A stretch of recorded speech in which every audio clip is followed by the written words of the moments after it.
자, 함께 인사 나누죠. 우리 앞뒤 잡에 계신 분들과 함께 사랑하고 축복합니다. 인사하겠습니다. 사랑하고 축복합니다. 하나님이 우리와 함께 하십니다. 함께 믿으시고 오늘 예배 가운데 성령님께서 우리 가운데 임재하시는 줄을 믿습니다. 그 믿음을 가지고 주님께 집중할 수 있는 그런 시간들이 되기를 원합니다. 오늘은 우리가 말씀을 두 부분을 함께 찾아보면서 좀 이렇게 이야기를 나누고 함께 기도하는 시간을 가지려고 하는데요. 먼저는 이사야에 있는 말씀을 좀 읽어볼까요? 이사야 60장 1절로 3절까지 말씀을 먼저 우리가 같이 읽어보도록 하겠습니다. 같이 한번 읽어보실까요? 우리 함께 한 목소리로 읽겠습니다. 시작. 일어나라, 빛을 발하라. 이는 내 빛이 이르렀고 여호와의 영광이 내 위에 임하였음이니라.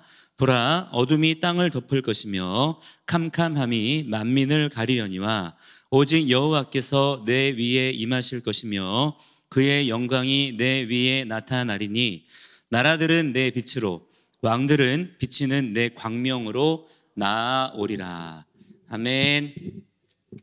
자, 먼저 이 말씀을 가지고 잠깐 우리가 이야기 나누고 또 이어지는 한 부분을 또 읽고 우리가 함께 또 이야기 나눈 후에 같이 오늘은 좀 기도하는 시간을 갖도록 하겠습니다.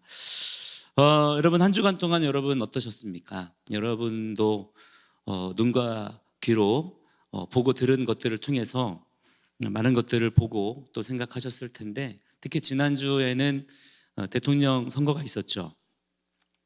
굉장히 중요한 일입니다. 이 정치라는 영역, 특별히 이 나라 그리고 나라의 지도자를 선출하는 이러한 과정들은 그냥 세상의 일들이 아닙니다. 이러한 이분법적인 태도를 우리는 경계를 해야 됩니다. 우리는 무언가를 자꾸 나누려고 하지 말고 이 모든 것들을 그리스도 안에서 또한 하나님의 말씀의 기준으로 볼 수 있는 그러한 영적인 통찰력이 우리에게 필요합니다. 그래서 어느 한 부분도 우리의 신앙과 또한 주의 말씀과 우리의 삶과 분리되거나 상관없는 것들은 없는 것입니다. 모든 것이 다 상관이 있는 것이고 모든 것이 다 하나님의 말씀으로서 판단되어지고 통치되어져야 됩니다. 그래서 우리가 이 대통령 선거 또는 어떤 정치의 영역 이런 부분들을 볼 때에도 그냥 뉴스를 통해서만 그러한 소식들을 보고 이건 이렇게 되었구나 저건 저렇게 되었구나 판단할 것이 아니라 여러분 그 영역들 가운데 지금 영적인 전쟁이 일어나고 있고 또한 하나님께서 일하시고 계심을 여러분 믿으시기를 바랍니다. 자, 이 영적인 안목을 갖는 것이 우리에게는 굉장히 중요합니다. 사실은 이 정치라고 하는 영역은 굉장히 영적인 영역입니다. 왜냐하면 우리가 말씀을 통해서 보는 하나님 나라의 일들 자체가 어떻게 보면은 우리가 이것을 어떤 용어로 정리하자면 정치입니다. 하나님은 통치의 방식으로서 우리와 함께 하시고 우리를 다스리시는 분이십니다. 자, 그렇기 때문에 우리가 이 정치라고 하는 부분을 그냥 이것은 세상 일이다 라고 우리가 제쳐놓고 우리의 삶을 그렇게 믿음으로 가려고 하면 반드시 어떠한 괴리감을 느끼게 되는 거예요. 영적인 모순을 경험하게 됩니다. 여러분 오히려 우리는 살아계신 하나님의 왕 되신 통치를 믿는 자들이죠. 하나님의 킹덤이 우리 가운데 임했습니다. 하나님의 나라가 예수 그리스도 안에서 우리에게 가까이에 있습니다. 할렐루야. 자, 이것을 믿는 영적인 정체성을 가진 자들은 정치라고 하는 부분을 그냥 떼어놓고 무관심할 게 아니라 오히려 어떻게 합니까? 더 지대한 관심을 가지는 가운데 뭐 해야 돼요? 특별히 하나님의 말씀을 그곳 가운데 선포하며 영적인 중보를 감당하는 자들이 되어야 될 줄을 믿습니다. 여러분 지금 우리가 보고 있는 우리나라의 정치의 상황들이 여러분 보시기에 무너져 있는 것 같습니까? 여러분 쓰러져 있는 것 같습니까? 왜 그럴까요? 우리 믿는 자들이 그 영역 가운데 생명을 공급하는 진리의 말씀을 선포하지 않았기 때문이에요. 우리가 그 영역 가운데 중보의 역할을 감당하지 않았기 때문입니다. 오히려 순수한 신앙, 거룩한 신앙을 표방하면서 정치라고 하는 영역을 우리가 무관심했어요. 우리가 외면한 것입니다. 그랬더니 여러분 그 영역 가운데 어떤 일이 일어났어요? 악한 영들이 들어가서 다 자기의 것으로 사로잡아 버린 거예요. 여러분 근데 놀라운 것은 무엇이냐면 그렇게 빼앗긴 영역이 우리와 상관없는 것이 되었습니까? 오히려 우리를 역으로 공격합니다. 성도의 삶을, 교회의 여러 가지 사역을 직접적으로 방해하는 가장 강력한 힘이 무엇이냐면 이 세상 정치의 영향력이더라 이 말이에요. 따라서 여러분, 앞으로 여러분이 살아가실 때에 이 정치라고 하는 영역을 절대로 우리가 그냥 내버려 두어서는 된다, 안 된다? 안 된다는 것이죠. 여러분, 성도로서의 책임감을 가지시기 바랍니다. 성도에게는 권세가 주어졌다 그랬어요. 그 권세는 그냥 나의 기분과 나의 어떠한 그 감정을 만족시키기 위한 것이 아닙니다. 우리가 해야 될 일이 있다는 거예요. 책임이 있다는 것입니다. 자, 여러분, 성도로서 주님의 몸된 교회에 지체된 자들로서 책임감을 가지고 계시나요? 부담감. 세상에 되어지는 일들을 바라보면서 이것은 내 책임이다. 내가 막 부담감을 느끼고 마음의 어려움을 여러분 당하고 계십니까? 여러분, 그렇지 않다면 우리가 나의 신앙에 대해서 정말 진지하게 물어봐야 돼요. 나는 정말 예수님 믿는 사람인가? 나는 정말 똑바로 주님의 길을 향해 가고 있는가? 여러분, 물어봐야 합니다. 우리가 주님 다시 오실 때 주님이 각 사람에게 다 물으실 거예요. 너는 내가 너에게 맡긴 달란트를 가지고 무엇했느냐? 물으실 거예요. 너의 열매를 내놓아라 물으실 거예요. 그때 우리가 그분께 드릴 수 있는 말들이 있어야 되고요, 드릴 수 있는, 보여드릴 수 있는 열매들이 있어야 할 것입니다. 절대 이러한 것들을 외면하시고 무시하지 않는 그러한 주님의 종들이 되시기를 주의 이름으로 간절히 축복합니다. 우리 개개인의 삶 중요해요. 내가 어떻게 사느냐, 내가 어떠한 공급으로 어떠한 삶의 행복을 누리며 살아가느냐는 굉장히 중요한 것이긴 합니다. 여러분, 그러나 그것에 나의 온 삶을 집중해서는 안 된다 이 말이에요. 우리의 십자가 복음의 가장 기본적인 신앙 고백은 무엇입니까? 갈라디아서 2장 20절의 말씀처럼 내가 그리스도와 함께 십자가에 어떻게 되었다는 거예요? 못 박혀 죽었다는 것입니다. 이제 내 안에 사는 것은 나를 사랑하사 나를 위하여 자기 자신을 버리신 하나님의 아들을 믿는 믿음 안에서 사는 것이다. 삶의 방향성이 완전히 바뀌었다는 것입니다. 요한복음 1장 12절에도 보니까 영접하는 자, 곧 그 이름을 믿는 자들에게는 어떤 일이 벌어졌어요? 하나님의 자녀, 하나님의 자녀가 되는 권세, 하나님의 자녀라고 하는 파워가 우리에게 주어졌다는 것. 그것은 다른 말로 하면 책임이 주어졌다는 것입니다. 우리는 하나님의 자녀입니까? 하나님의 자녀라면 하나님의 자녀로서의 영적인 부담감을 가지고 그것에 대하여 책임질 줄 아는 인생이 되어야 된다 이 말이에요. 하나님의 자녀라고 하는 것은 이제부터는 나의 모든 삶의 중심은 하나님 아버지 그분께 있다는 것입니다. 그래서 내가 자녀로 부름받는 거예요. 그냥 나 홀로 있는 것이라면 자녀라는 이름이 굳이 우리에게 필요하지 않습니다. 그러나 우리가 예수 믿고 나서 자녀라는 이름이 권세로서 주어졌다는 것은 이제부터 우리의 삶의 중심이 누구라는 거예요? 나 자신이 아니라는 거예요. 나를 자녀라고 부르시는 아버지가 계시다는 것입니다. 이것을 믿는 거예요. 그래서 우리의 모든 말과 우리의 모든 생각과 우리의 모든 삶의 동력들을 우리의 아버지께로 맞추는 자가 되어야 될 줄을 믿습니다. 그래야 우리가 자녀가 무엇입니까? 아버지의 뜻을 이어받는 자예요.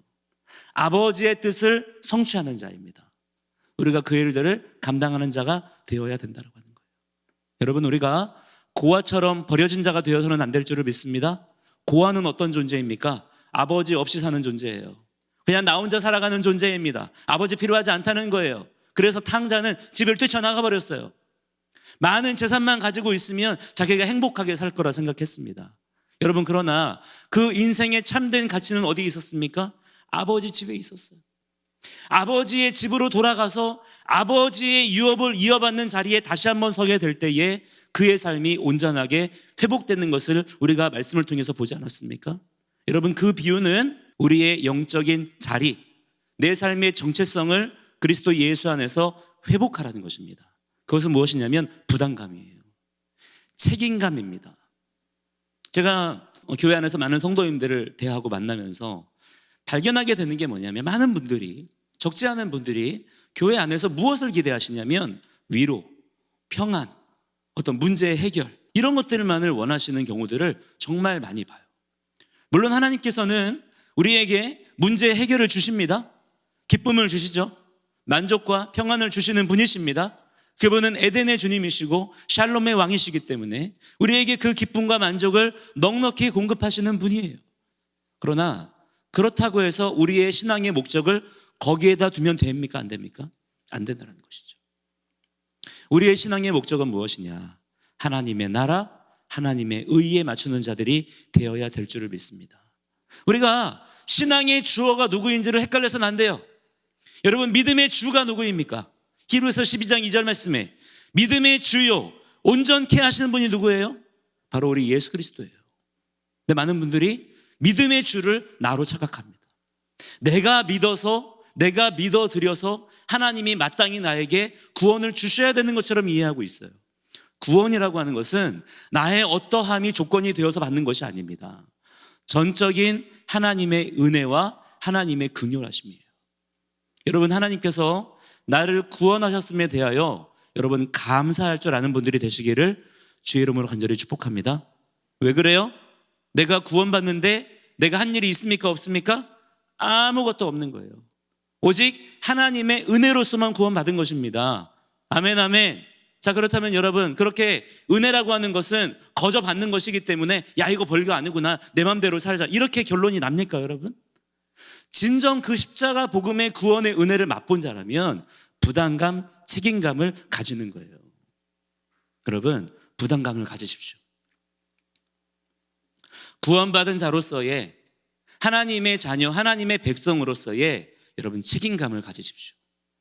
여러분이 해야 될 일이 있습니다. 그 받은 은혜에 합당한 여러분이 치러야 되는 대가 지불이 있는 것입니다. 그것을 여러분 외면하지 마시기를 바랍니다. 이거를 힘써 감당할 수 있는 그러한 주님의 신실한 종들이 되기를 주의 이름으로 간절히 축복합니다. 여러분, 우리가 그러한 관점으로 말씀을 보기 시작하면 성경은요, 그냥 야, 하나님은 좋은 분이야, 사랑의 주님이야, 그냥 오기만 해, 여러분 이렇게 말씀하지 않아요. 성경은 더 많은 분량으로 네가 해야 될 일이 있다라고 말씀하십니다. 영적인 의무, 영적인 책임, 부담감에 대하여 너무나 많은 말씀으로 우리를 명령하고 계세요. 우리가 해야 될 일은 무엇입니까? 그 말씀을 부담감으로 받는 것입니다. 도망가지 않는 거예요. 아멘 하는 가운데 어떻게 해야 됩니까? 나를 쳐서 복종시키며 순종하는 자들이 되어야 될 줄을 믿습니다. 할렐루야. 여러분, 그렇기 때문에 결단하십시오. 결단하셔서 하나님, 저는 그 은혜에 합당한 대가 지불을 기꺼이 치르는 자가 되겠습니다. 나를 쳐서 복종시키며 주의 말씀에 제가 엎드리는 자가 되겠습니다. 순종하는 자가 되겠습니다. 그렇게 여러분이 결단하시고 고백하시며 나아갈 수 있는 그러한 이 시대에 깨어있는 주님의 귀한 종들이 되시기를 주의 이름으로 간절히 축복합니다. 오늘 우리가 읽은 이사야 60장 1절로 3절 말씀에 보니까 하나님께서 뭐라고 말씀하시냐면 이 말씀에도 우리에게 명령하십니다. 뭐라고 명령하세요? 일어나라 라고 말씀하십니다. 일어나라, 쿰 말씀하시는 거예요. 하나님께서 하나님의 백성 이스라엘에게, 예루살렘에게 명령하시는 내용이 있어요. 무엇입니까, 여러분? 주저앉아 있지 말라 이 말이에요. 바닥에 붙어 있지 말라 이 말이에요. 힘을 내서 어떻게 하라는 것입니까? 일어나라는 것입니다. 자, 이것은 여러분 어떤 위로하심이 아닙니다. 명령이에요. 이 명령의 음성을 여러분 들으십니까? 하나님께서 나를 구원하셨습니다. 하나님의 자녀 삼으셨습니다. 하나님의 백성으로 세우셨어요. 그럴 때 여러분 들려오는 하나님의 명령이 있습니까? 일어나라. 또 뭐라고 말씀하세요? 일어나서 뭐 하라는 것입니까? 멀뚱멀뚱 서 있으라는 거예요? 일어나야 되는 이유가 있다는 거예요. 일어나서 뭐 하라는 것입니까? 빛을 발하라. 할렐루야. 여러분, 오늘 이 명령을 잘 귀담아 들으세요. 일어나라, 빛을 발하라. 이것은 여러분 명령이에요. 명령인 것입니다. 이 일을 위하여 어떻게 해야 됩니까? 마음을 다하고 뜻을 다하고 힘을 다하여, 할렐루야, 이 일들 가운데 우리가 집중하고 충성하는 자들이 돼야 될 줄을 믿습니다. 여러분, 그런데 1절 말씀을 가만히 보시니까 일어나라, 빛을 발하라 명령하시는데 그냥 무턱대고 우리에게 강압적으로 그냥 명령하시는 것입니까? 여러분, 하나님은 모든 명령을 질서 가운데 그 이유를 설명하십니다. 하나님은 하나님의 일들을 그냥 아무렇게나 독불장군처럼 행하시는 분이 아니에요. 하나님은 너무나 좋으신 분이셔서 하나님의 백성들에게 무리하게 행하지 않으십니다. 친절하게 그 모든 것들을 일일이 설명을 해주세요. 그래서 하나님의 백성들이 하나님의 뜻을 알기를 원하시고요, 하나님의 뜻에 동의하기를 원하십니다. 그래서 우리가 보는 성경이 이렇게나 두꺼운 거예요. 하나님은 우리에게 자세하게, 할 수 있는 한 세세하게 주님의 마음을 우리에게 알게 하기를 원하십니다. 일어나라, 빛을 발하라, 이 명령을 주실 때 그것도 무턱대고 하시는 게 아니라 그 이유가 있는 거예요. 이유가 무엇입니까? 1절 그 다음에 이어지는 말씀에 이는 나오죠. 이는 왜 너희들이 일어나야 되고 왜 너희들이 빛을 발해야 되냐면 이는 내 빛이 이르렀기 때문이다. 여호와의 영광이 내 위에 임하였음이니라. 할렐루야. 여러분, 왜 우리가 일어나야 되고 왜 우리가 빛을 발하는 존재가 돼야 되느냐? 우리에게 빛이 임하였기 때문이라는 거예요. 이 일이 먼저입니다. 내가 무엇을 해야 되는 책임감만 있는 게 아니에요. 하나님께서 왜 우리에게 이 명령을 하시면서 이 삶을 우리에게 요구하시느냐? 이것을 감당할 만한 모든 은혜와 능력을 우리에게 베푸셨기 때문입니다. 할렐루야. 하나님은 여러분 우리에게 순종하라 말씀하실 때 그냥 무조건 순종을 해내라는 게 아니에요. 순종할 지혜와 능력을 주십니다. 하나님께서 우리에게 거룩하라 말씀하시죠? 왜 거룩하라고 하십니까? 내가 거룩하니 너희도 거룩하라는 거예요. 이 말씀이 우리에게 부담감으로만 들릴 수 있습니다. 어떻게, 하나님은 거룩하실 수 있지만 어떻게 이것을 나에게도 요구하시냐? 여러분, 그러나 하나님이 모르시는 분인가요? 하나님이 무턱대고 그냥 무례하게 우리에게 강압하시는 분이십니까? 하나님께서 그것을 우리에게 명령하셨다면 우리는 지혜롭게 그것을 깨닫는 자가 되어야 되는 거예요. 무슨 말씀이냐? 하나님께서 우리가 거룩할 수 있도록 하신다는 거예요. 우리는 그냥 그 말씀을 믿으면 돼요. 그 말씀을 믿고 신뢰하는 가운데 거룩을 향하여 움직이면 되는 것입니다. 여러분, 그러면 우리로 하여금 거룩하게 하시는 일들은 누가 하시는 거예요? 내 빛이 이르렀고. 할렐루야. 이 빛을 비추시는 분이 누구죠? 우리 스스로는 발광체가 아닙니다. 하나님께서 우리는 발광체로 지으시지 않았어요. 우리는 하나님의 형상, 하나님의 젤렘이라고 말씀하셨습니다. 젤렘이라고 하는 것은요, 반사체예요. 우리는 스스로 빛을 내는 자가 아니라 빛을 받아서 그 빛을 세상 가운데 밝히는 존재로 지음 받았다라고 하는 것입니다. 우리가 이것을 깨닫고 아는 자들이 되어야 된다라고 하는 거예요. 여러분, 우리가 죄 가운데 사로잡혀 있을 때에는 우리에게 어떤 일이 있었느냐? 이 사명을 잊어버린 거예요. 우리가 열심히 최선을 다해서 삶을 살기는 사는데 내가 반사체로 지음받았다는 사실을 모르니까 내가 어떻게 사는 것입니까? 내 스스로가 빛을 발하려고 하는 거예요. 내 스스로가 발광체인 줄 알고 살아요. 그러니까 내가 삶을 살아갈 때에 부딪히는 일들, 넘어지는 일들을 경험하게 되는 거예요. 여러분, 그러나 예수님께서 우리에게 진리를 깨닫게 하십니다. 진리를 알지니 진리가 너희를 자유케 하리라. 진리가 무엇입니까, 여러분? 너희는 청년의 때에 너희 창조주를 기억하라는 거예요. 나는 발광체가 아니라는 것입니다.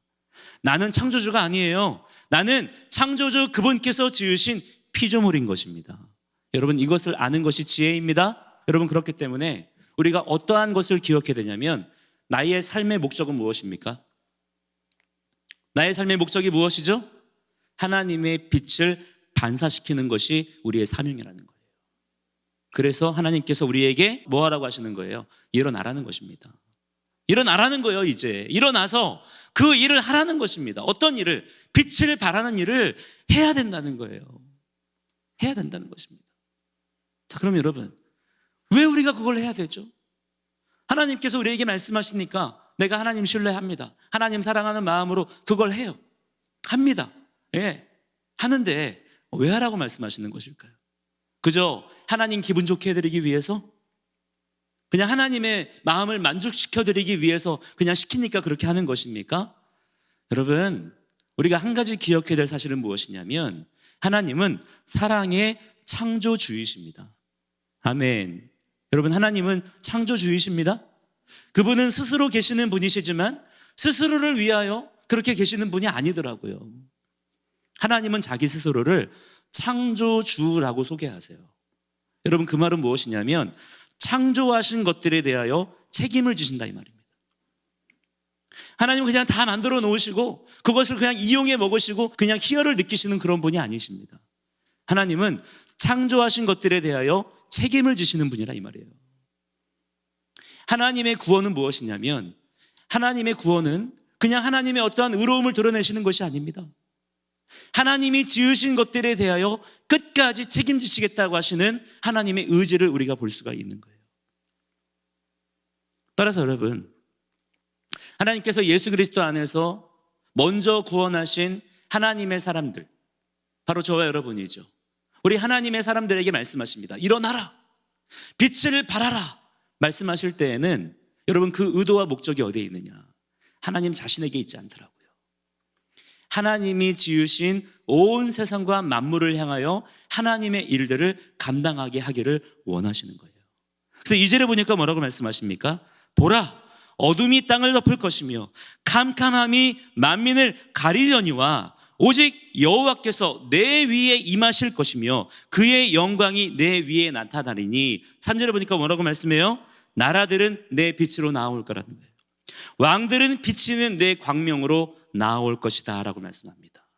여러분, 세상이 죄악 가운데 빠져 있을 때에 어떤 일을 경험하게 되었습니까? 어둠이 땅을 덮은 거예요. 캄캄함이 만민을 가렸습니다. 이것이 지금 죄악된 세상의 형편이에요. 어둠 속을 헤매고 있는 것입니다. 여러분, 그 일들 가운데 하나님께서 어떻게 그 모든 만민들을 구원하시겠다고 하시는 것입니까? 구원받은 하나님의 백성들을 통하여 그 일들을 이루시겠다는 거예요. 그 일들을 이루시기 위해서 우리에게 빛을 비추시고 그 빛이 우리를 통하여 온 세상 가운데 모든 왕들 가운데 비추어지기를 원하신다라고 하는 것입니다. 즉 우리에게 하나님이 지으신 세상과 만물을 향한 영적인 책임감, 부담감을 맡겨주시는 거예요. 여러분, 우리가 예수 믿고 나서 여전히 그냥 바라는 것이 그냥 내 문제 해결, 내 영적인 구원, 내 영적인 만족, 쾌락, 여러분 이런 것에 잡혀 있습니까? 우리가 예수 믿는 이유가 그냥 나 죽어서 보험 들듯이 천국 가기 위해서 예수 믿는 거라면 여러분 얼마나 그 신앙이 부끄럽고 여러분 안타까운 것입니까? 성경 어디에도 그런 식으로 우리의 신앙의 결론을 맺는 곳은 없어요. 오히려 성경은 우리에게 신앙이란 무엇이냐? 하나님의 나라와 하나님의 의의를 구하는 거라는 거예요. 내가 삶의 주인이 아니라 하나님께서 내 삶의 왕이심을 믿고 하나님의 말씀대로 따라가며 순종하는 것이 구원받은 성도의 책임이자 삶의 목표라고 말씀을 하고 있어요. 우리가 예수 믿는 자로서 내가 예수를 왜 믿는가? 내가 예수 믿고 나서 내가 예수님 믿는 사람으로서 성도로서 내가 하는 일이 무엇인가? 라고 하는 것에 대해서 우리가 정확하게 알고 깨닫는 자들이 되어야 될 줄을 믿습니다. 무턱대고 믿는 자들이 되어서는 안 된다는 거예요. 제가 지난주에 이 대통령 선거를 치르는 과정들을 보아오면서 한편으로 너무나 충격을 받은 게 있습니다. 세상 사람들이야 모르니까 진리에 대하여 눈이 가리워진 것처럼 오늘 2절 말씀에 나오는 것처럼 그런 형편에 있으니까 그럴 수 있겠다. 충분히 그렇게 납득이 돼요. 그러나 정말 납득하기 어려운 부분은 무엇이냐면 진리를 믿는다. 하나님의 말씀이 진리다. 예수께서 우리의 왕이시다. 이 놀라운 진리를 가지고 있다는 사람들이 어떠한 정치적인 선택을 하는가를 보았을 때 너무나 기가 막힌 일들 많이 본 거예요. 나름대로 신앙적인 양심은 있더라고요. 그래서 하나님의 뜻대로 하나님의 뜻에 합한 정치 지도자를 세워야 된다라고 하는 어떤 그 기준은 있어요. 그런데 그 내용 자체가 너무 허접합니다. 다분히 그저 종교적이에요. 우리가 예수를 믿는 이 신앙이라고 하는 것을 어떤 종교적인 행위의 차원에서만 이해하는 경우들이 너무나 많아요. 제가 그 이야기들을 자세히 언급하지는 않겠습니다. 우리가 가지고 있는 신앙의 기준이 무엇인지에 대해서 여러분 다시 한번 곰곰이 생각해 보세요. 여러분에게 기독교는 종교입니까? 그저 말씀 보면서 위로받고 내가 기도하면서 문제 해결받고 어떤 영적인 어떤 체험을 하고 이런 것이 과연 여러분 진리에 대한 우리의 합당한 반응의 전부인가요? 이것이 기독교의 본질입니까?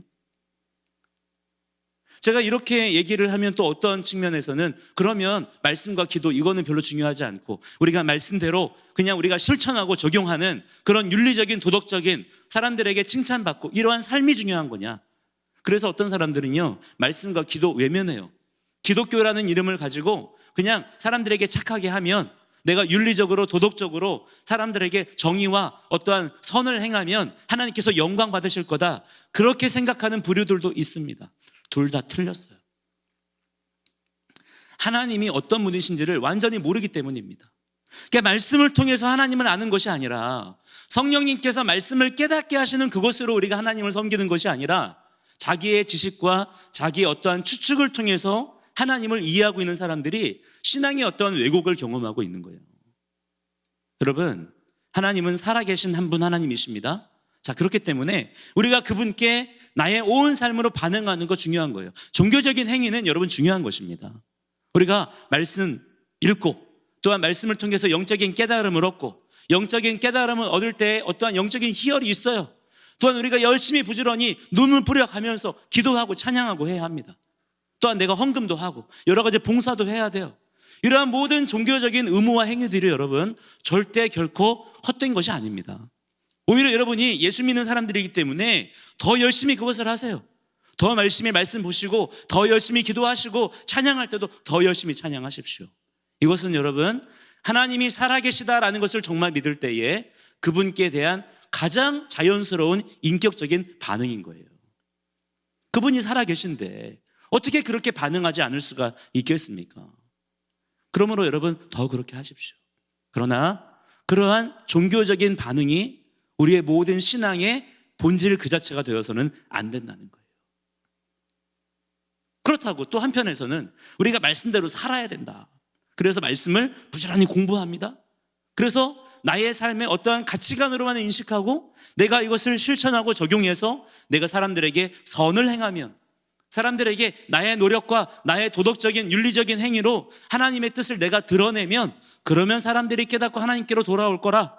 그렇게 사람들이 스스로 깨닫고 하나님의 나라가 완성될 거라 그렇게 생각하는 분들도 있더라고요. 물론 하나님 말씀대로 내가 선을 행하고 윤리적인 도덕적인 행위를 하는 거 너무나 중요합니다. 여러분 더 그렇게 하십시오.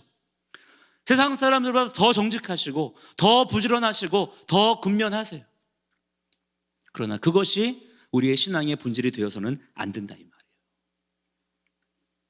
그러면 신앙의 본질은 뭐냐? 우리가 말씀에 주목하는 자들이 돼야 합니다.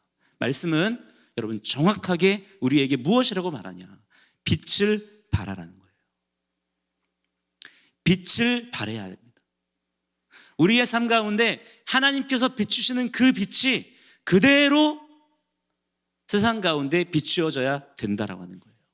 이것에 대하여 여러분 더 힘써 무릎 꿇으시고 기도하시면서 여러분 하나님께 이 말씀을 깨닫게 해달라고 여러분 구하실 수 있는 그러한 주님의 귀한 종들이 되시기를 주의 이름으로 간절히 축복합니다.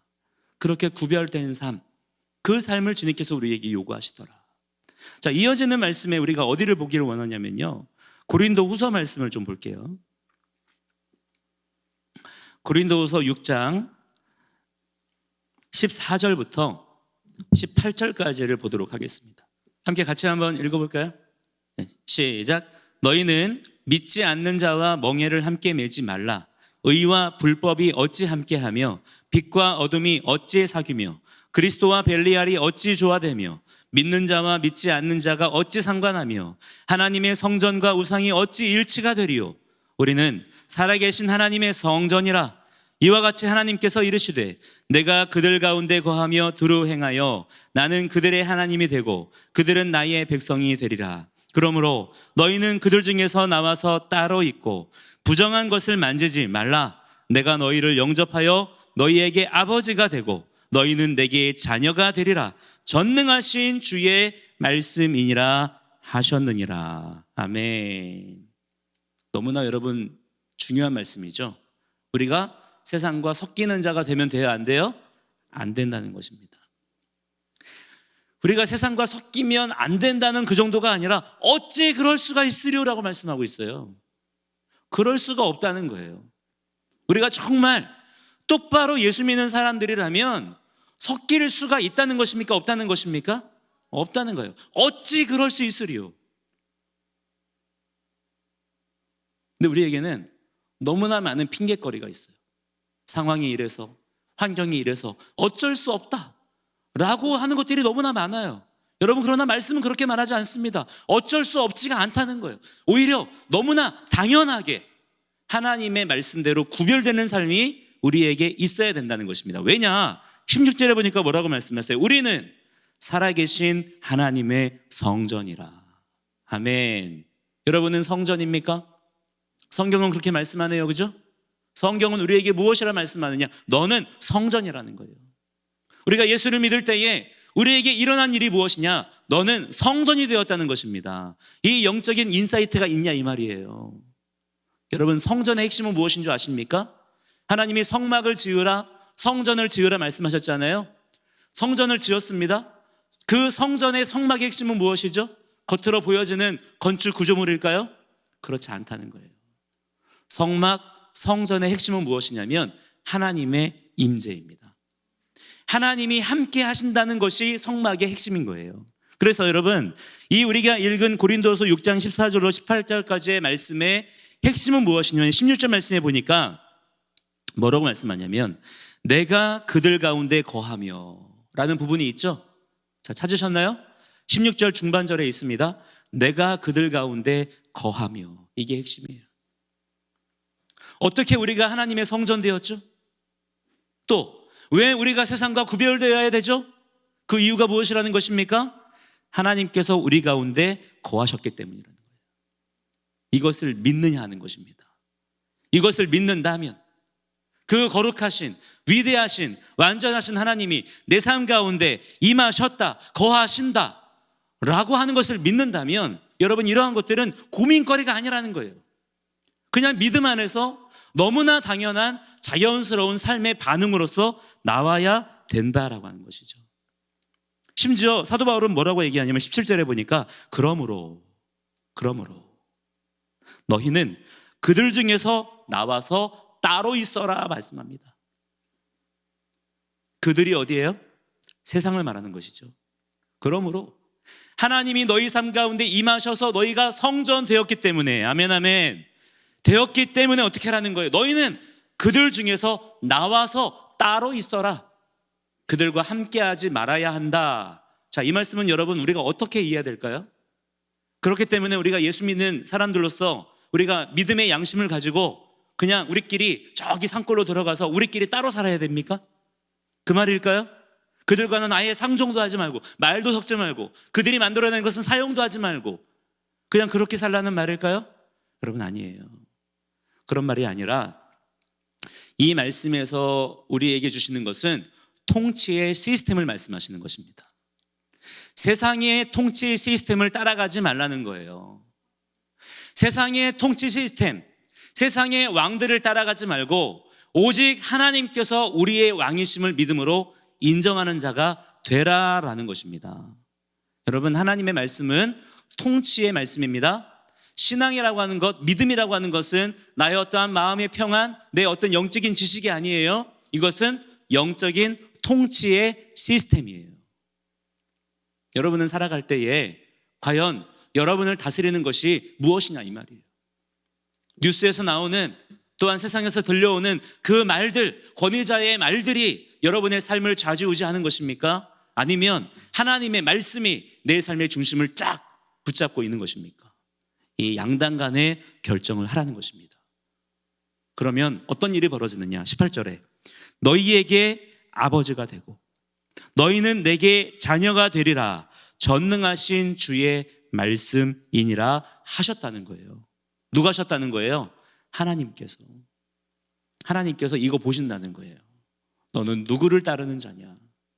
네가 영적인 부담감과 책임감을 가지고 지금 구원받은 하나님의 백성 이스라엘로서 지금 말씀대로 걸어가는 자냐? 아니면 세상 철학과 세상의 말들에 그렇게 붙잡혀서 끌려다니는 존재로 살아가고 있느냐?